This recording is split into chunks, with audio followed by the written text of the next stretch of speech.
Magandang gabi po sa inyong lahat. Maraming salamat sa patuloy na pakikipaglaban para sa ating bansa at para sa susunod na henerasyon.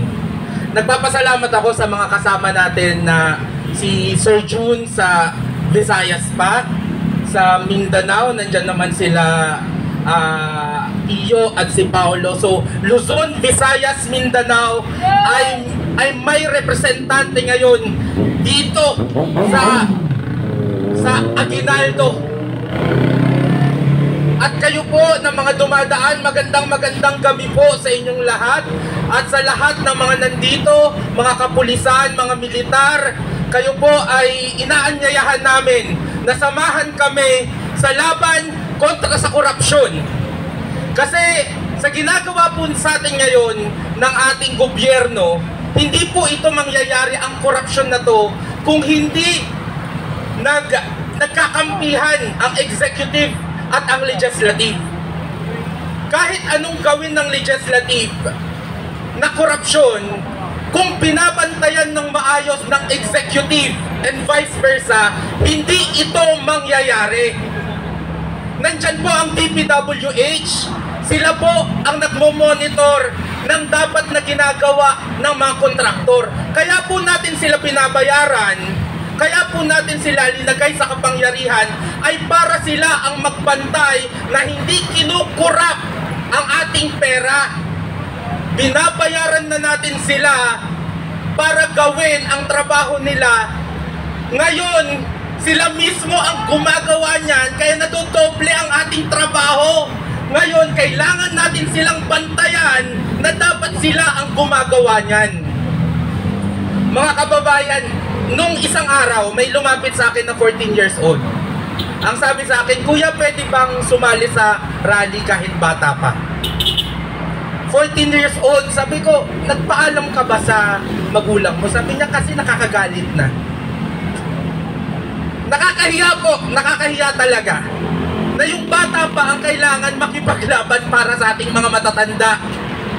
Mga bata pa ang gustong makipaglaban para sa karapatan nila. Dapat po tayong mga matatanda ang nakikipaglaban para sa karapatan ng kabataan. Dapat nakafocus sila sa pag-aaral.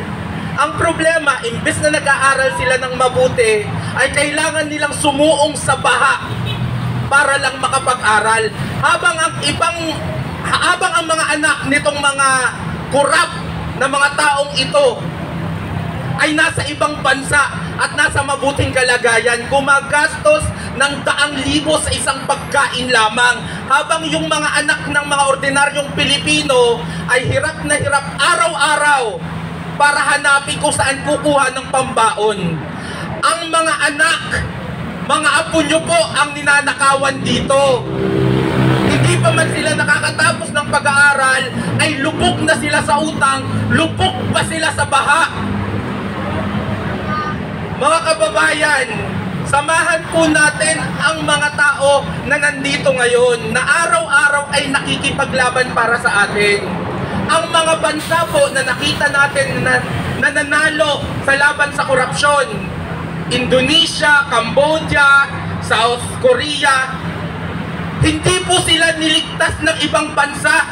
Ang taga-Cambodia ang nagligtas po sa kanila laban sa korupsyon ay sila rin. Ganon din ang mga taga-Indonesia, ganon din ang mga taga-South Korea. Tayo din po ang magliligtas sa atin. Kung hindi natin to gagawin ngayon, kung hindi tayo tatayo para labanan ang korupsyon, sino ang tatayo para sa atin? Sino ang tatayo para sa susunod na henerasyon? Ito po ay hamon sa ating ngayon. Habang ang mga bayani natin dati ay napagtagumpayan nila yung kanilang mga hamon, ito po ang hamon sa atin.